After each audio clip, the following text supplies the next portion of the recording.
What the hell happened to this place? Everett Raines muttered as he stared down at the stack of customer complaints on his desk. He built the company from scratch 15 years ago with nothing but grit and a second-hand van. Now there were 20 locations across 3 states, but lately, something felt off. The numbers looked fine on paper, but the emails told a different story. Delayed service. Staff being rude. Customers walking out. But the one that hit hardest? No one at the front even noticed my mom, standing there in the rain. That was at store 19. Everett rubbed his temples. I didn't build this thing to become another cold corporate chain. He hadn't visited store 19 in over a year. The employees there wouldn't recognize him, he never met most of them, and his face wasn't in any corporate training videos. That was intentional. He always wanted the work to speak louder than the man behind it. So he shaved his beard, dyed his silver hair dark, and put on a cheap windbreaker. He even wore fake glasses.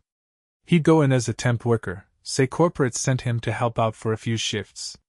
Easy cover. With staff shortages common lately mostly from sudden walkouts and bad management, no one would question it. He arrived just after dawn. The sky was thick with cloud, the kind that promised rain. The storefront looked worn. Paint peeling, a flickering sign. No one had even swept the entrance. Inside, the manager, Brent, barely glanced up from his phone. You the temp from the main office? Yeah. Evan, Everett said, his voice lower than usual. Got told to help here for a few days. Brent nodded, eyes still on his phone. Whatever. Clocking back there. You'll shadow whoever I tell you. The store was busy by 8, but only 3 employees were on the floor. One, a young woman named Willow Everett, was doing the work of 3 people. She took orders, cleaned, stocked, and still managed to greet customers with a smile. The other 2 mostly leaned on counters or disappeared into the back. By noon, Everett had seen enough to know something was wrong. Brent barked orders but did nothing. The 2 slackers followed his lead.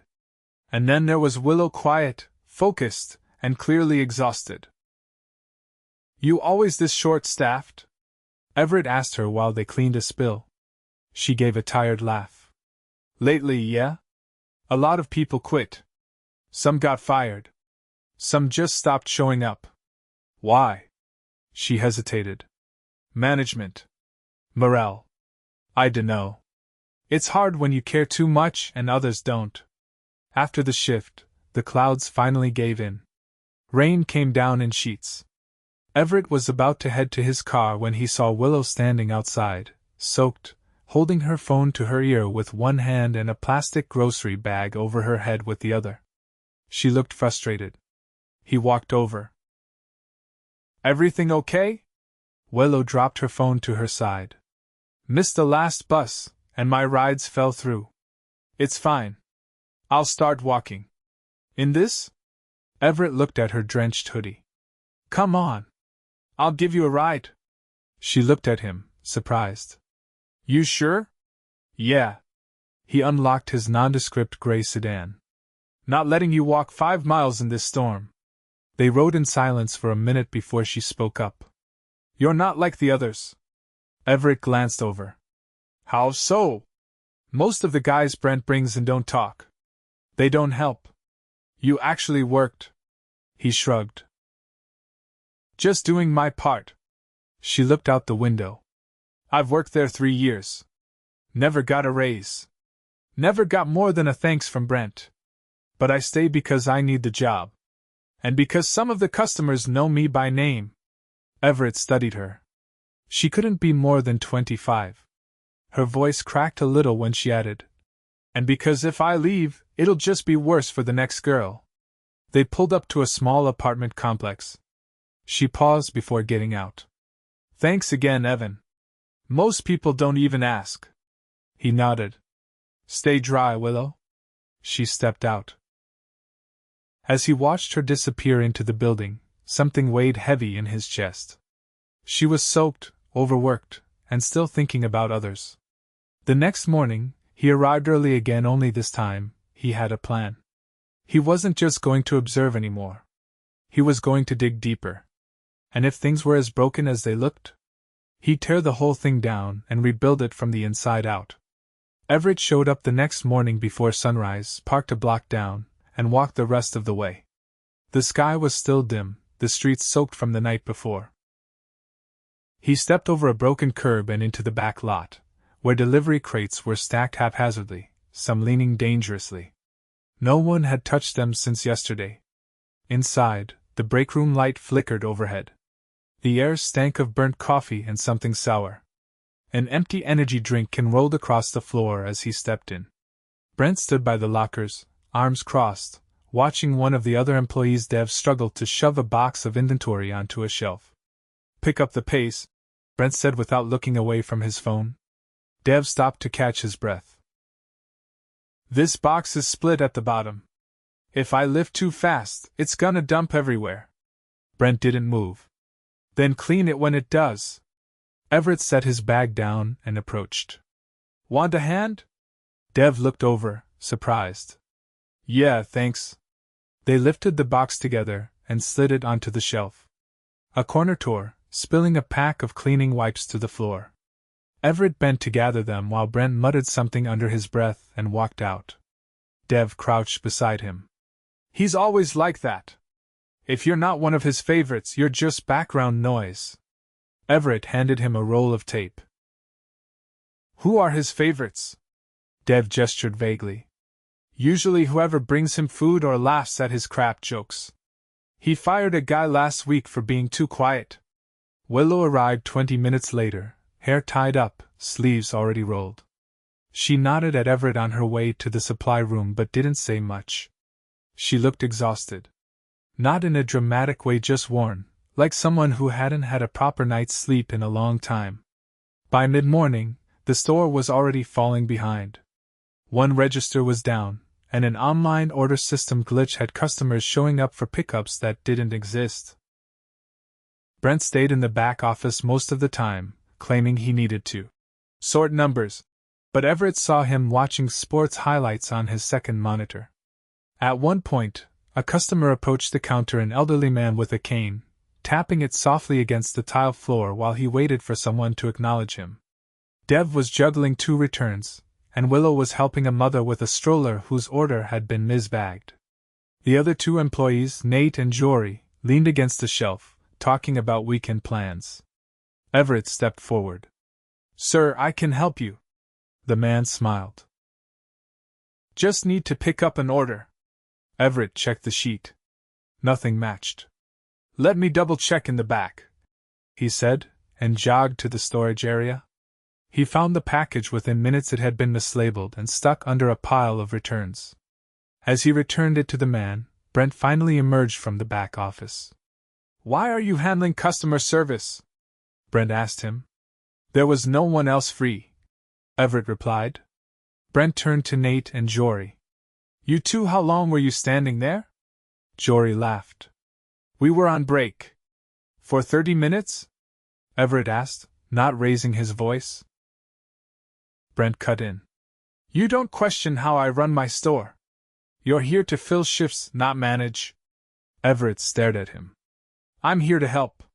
That includes stepping in when things are falling apart. Brent's eyes narrowed. You're walking a line. Everett didn't respond. He walked back to the floor, where Willow had just finished cleaning up a spill. Her hands were red from the industrial paper towels. You okay? He asked. She gave a small nod. Same as yesterday. Just trying to keep it all from collapsing. As the rush died down, Everett noticed something strange. Every time Willow called for restocks or made a request, Nate ignored her. Once she asked for a refill on packaging supplies. Nate walked past her 3 times without responding. Did you hear me? She asked finally. He turned, looked her up and down, and said, Not my job.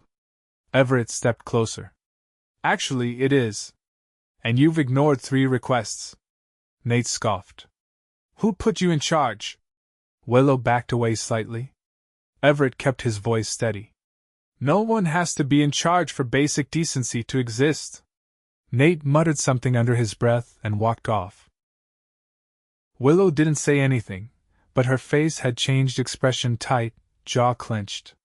Later, while shelving a shipment, Everett caught a quiet conversation between Jory and Nate in the stockroom. "She's only still here because she's cute," Jory said.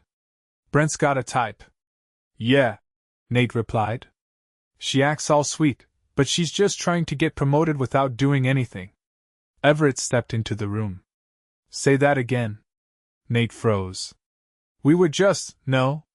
"Say it again." Jory looked away. Nate crossed his arms. "You don't know how things work here." Everett's voice turned cold. "I know exactly how things work. And what you just said, that's harassment. You're done. You can't fire me," Nate said. "I can't," Everett replied. "And I just did.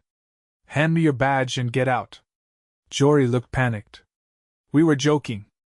"Then you've got a terrible sense of humor." "Badge." "Now." Brent entered the room, saw the tension. "What's going on?" Everett turned to him. "Nate and Jory are out. They've been creating a hostile environment. You've been letting it happen." Brent stepped forward. "You don't get to make that call." Everett pulled the lanyard from his neck and tossed it on the table. "I do. I'm Everett Raines. This is my company. And I've seen enough." Silence gripped the room. Brent's face strained of color. Willow walked in just as Jory was walking out. She looked at Everett, confused. He turned to her. "Can we talk?" She nodded slowly, still stunned. They stepped into the hallway. Everett exhaled. "I came here undercover because I needed to see the truth. And you showed it to me." Willow's eyes darted. "I don't understand. I saw how you carry this place. How you get ignored, disrespected. That ends today." She folded her arms. "Why now? Why not months ago?" "Because I was too far removed. I stopped listening to the people doing the real work. That ends today, too." A long pause. Then Willow said, "If you want to fix this, it can't just be about firing people. It has to be about changing how we're treated." Everett nodded. "I know. I'm starting with accountability. Then I'm rebuilding this store from the ground up. You're part of that, if you want to be." She looked at him carefully. "I want to believe you. Give me the chance to prove it." She hesitated, then gave a small nod. Everett turned back into the store. Brent was still pacing, trying to make sense of what had just happened. Everett walked up to him. "You're finished here. I'm bringing in an interim manager. Someone who knows how to lead." "You can't just..." Brent started. "I can. And I just did. You've had your chances. You chose ego over integrity." Brent stared at him, then snatched his keys from the hook and stormed out.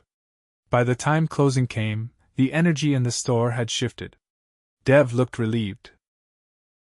Willow seemed lighter, if only slightly. The tension wasn't gone, but it had cracked. And through that crack, something new could begin. Everett stepped outside into the cool night air. The rain had stopped, but the pavement still glistened under the streetlights. He wasn't done, not by a long shot. But the truth was finally out. And the real work could begin. The door clicked shut behind Everett as he re-entered the store the following morning. Willow was already there, tying on her apron beneath the dull glow of the overhead lights. She didn't look at him right away, but her posture was different, more guarded than tired. "You brought someone in yet?" she asked quietly. He nodded. "They're coming in today. Interim manager. Not corporate type. Field trained. Someone who listens before they speak." Willow gave a faint, almost skeptical breath through her nose. "We'll see." Everett didn't push. She had every right to be cautious. Trust doesn't regenerate overnight, and yesterday's fallout would take time to settle. One toxic manager gone didn't fix a culture that had decayed under his neglect. A few minutes later, the front door opened, and in stepped Carmen Duarte. She was in her early 40s, wore denim and work boots, and carried a battered clipboard like it was part of her arm. Carmen had been with the company since the second location opened. Everett trusted her judgment more than most. She had run one of the highest performing branches with half the resources. Carmen walked straight up to Willow and held out a hand. "You're Willow?" Willow nodded, shaking it with a hint of surprise. "Good. Heard you've been holding this place together." "I'm not here to make speeches, just to rebuild with the folks who want to be part of something better."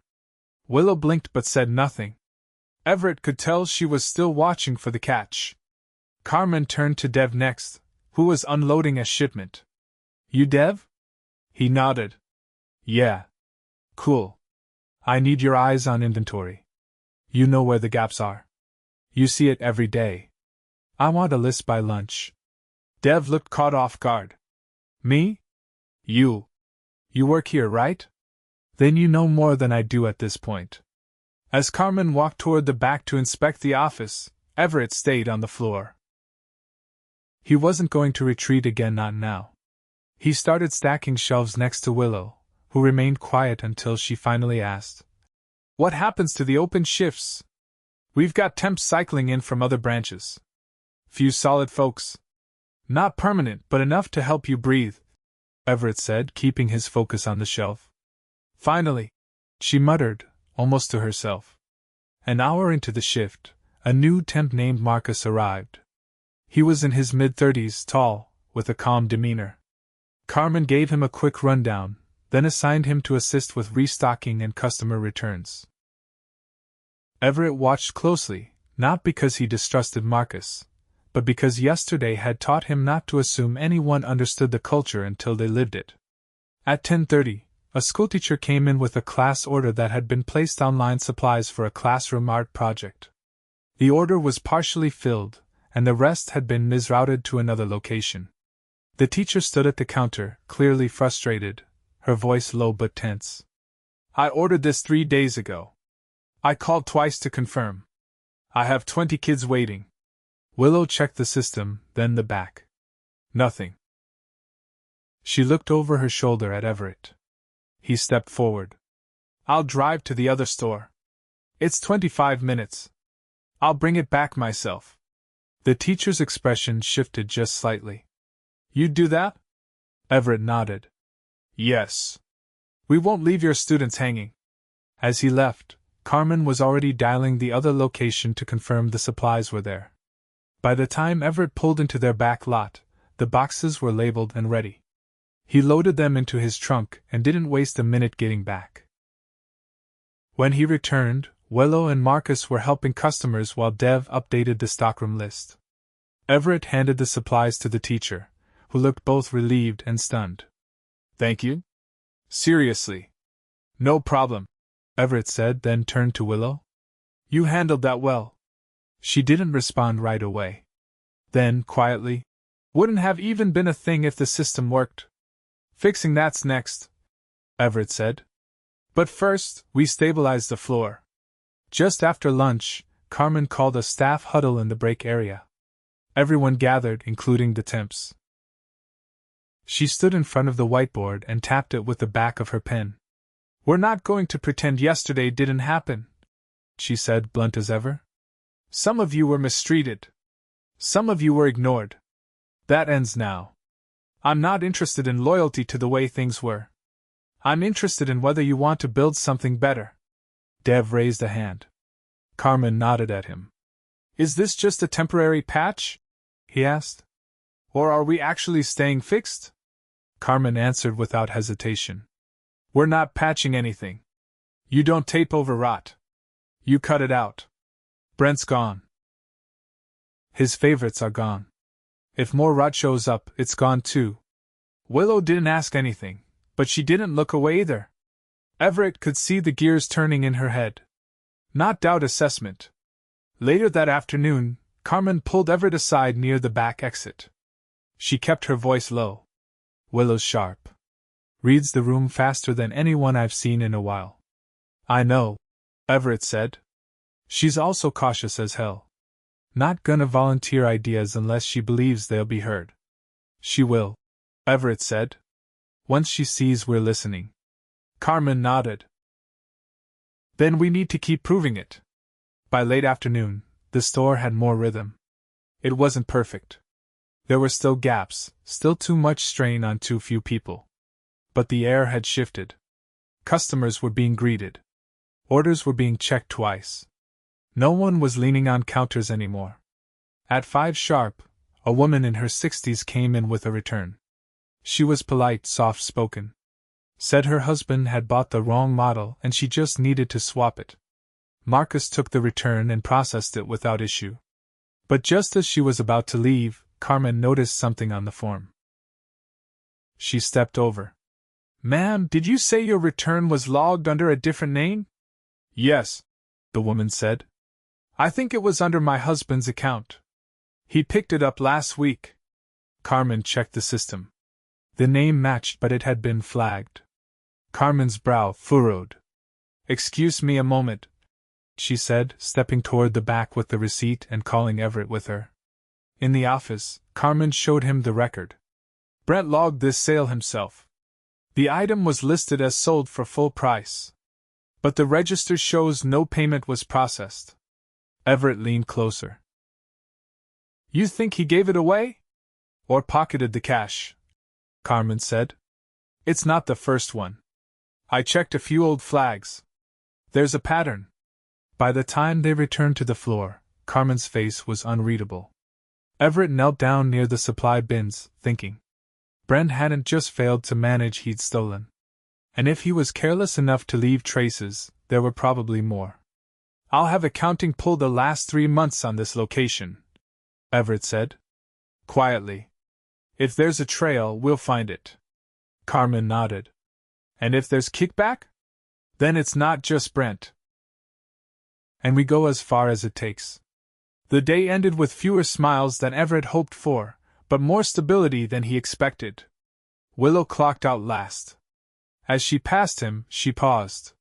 "You said we're rebuilding?" "We are," he said. She looked directly at him. "Then don't stop halfway." "I won't." She left without another word. Everett stood there a moment longer, the hum of the ceiling lights buzzing overhead. The first cracks had been wide enough to fall through. But now, there was at least scaffolding. He stepped out into the cool dusk air. The street was quiet. A bus rolled past. Tomorrow, they'd start on the foundation. By the end of the week, Carmen had stabilized the shift calendar enough to keep the store from buckling. 2 temporary employees rotated in daily from nearby locations, and Carmen stayed on the floor during peak hours, keeping the energy focused and the tone consistent. There were still gaps, returns piled quickly, the phones rang longer than they should, but the atmosphere had changed. People moved with intention. They looked each other in the eye. Everett arrived just after opening on Friday, dressed the same as he had all week. No one called him Evan anymore, but he still wore the plain windbreaker and avoided the office unless necessary. He knew better now. Leadership didn't live behind a desk. Willow was at the front counter, sorting receipts into envelopes. She glanced up as he approached. "You're early," she said. "I wanted to see how you handled the morning rush." "You mean survive it?" she asked, and nodded toward the growing line of customers. "We've got a bus group coming in at 10. Seniors from the community center. They do monthly supply runs." Everett looked over the schedule posted near the register. "You've already adjusted the floor plan." "I split the floor into zones," she said. "Dev's up front. Marcus is running restocks. Carmen gave me the green light to take lead if she's off the floor." "You did that on your own?" "No one else was going to." He paused, then asked, "You ever thought about managing?" Willow narrowed her eyes. "You didn't just ask that because I worked 5 straight shifts without sitting down, did you?" "No," Everett said. "I asked because you see what needs to be done, and then you do it." She crossed her arms. "I've thought about it. But not like this. Not in a place where managers disappear behind doors and staff get cut for asking questions. That's not what this is anymore," Everett said. "Not if we do this right." She didn't answer, but she didn't walk away either. By mid-morning, the store was humming. Dev had taken ownership of the front displays, rotating stock to match what customers actually bought. Marcus worked steadily, keeping supplies moving from the back to the floor. Carmen spent most of the morning in the office reviewing Brent's last 3 months of transactions. At 11, Everett stepped into the back to check on her.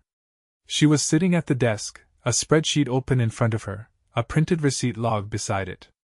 "I've flagged 6 transactions," she said without looking up.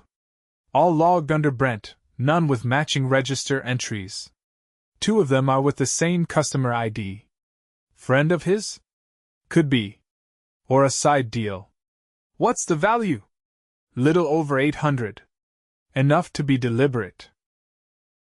Not enough to trigger corporate unless someone's watching."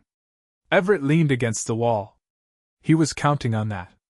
He covered his tracks just enough to avoid attention. But not enough if someone looked twice. "Which we are." Carmen turned to him. "You want me to escalate this to legal?" "Not yet. Let's finish the audit. If there's more, we'll move." She nodded, then added, "I already locked his credentials. And I pulled security footage for the flagged days." "Good." As Everett turned to leave, Carmen said, "You sure you want to keep this store open?" He stopped. "Why?" "Because it'd be easier to close it, clean house, and reopen. Less risk. No baggage." Everett didn't answer for a moment. Then, "We don't build better by abandoning the broken. We fix it. Or we admit we never meant to." Carmen nodded once. "Then we keep going."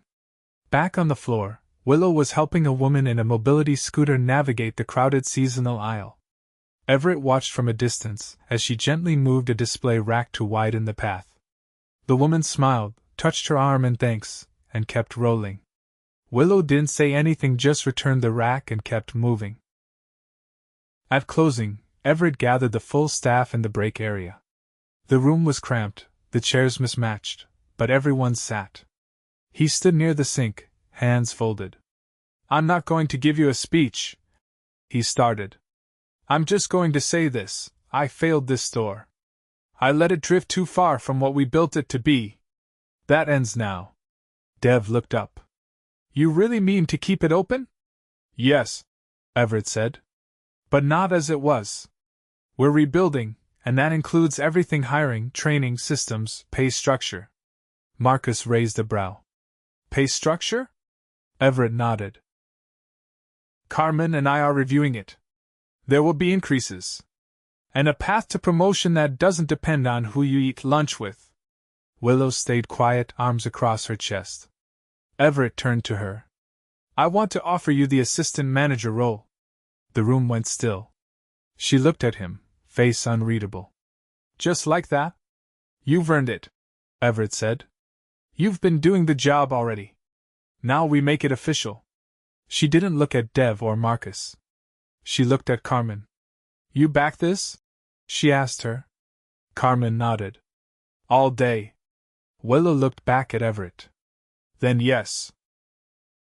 I'll take it." No applause. No celebration. Just a small nod, and a quiet, "Thanks." It was enough. After everyone left, Everett stayed behind. He walked the floor alone, checking shelves, reading the notes Willow had taped to the supply closet, inspecting the corners. He found an old clipboard behind the counter. It had Brent's name on it, a list of shift notes from months back. Most were scribbled half-heartedly, with checkmarks and slashes. At the bottom of one page, in faded ink, was a note: "Willow keeps asking for more stock on aisle 3. Probably just trying to impress someone." Everett tore the page off, folded it once, and dropped it in the trash. He stepped out into the parking lot. The sky was clear for the first time in days. The air carried a bite, but it felt clean. Across the street, a bus pulled up, doors hissing open. A few seniors from that morning stepped out, carrying bags from the store. One of them raised a hand when he saw Everett. "Thanks again for today," the man said. "She said you drove all the way across town last week to fix an order." Everett nodded. "Wasn't a big deal." "It is now," the man said. Not many folks do that anymore. Everett watched them walk toward the center, slow but steady. Back inside, Carmen had locked up. She handed him the keys. "Tomorrow, we start on the training modules," she said. "And I want Willow in the room for that. She's going to shape the onboarding." Agreed. As she left, Everett took one last look at the storefront. The signs still flickered. The paint still peeled. But inside, something had shifted. Not finished. Not perfect. But finally honest. And that was enough to begin again.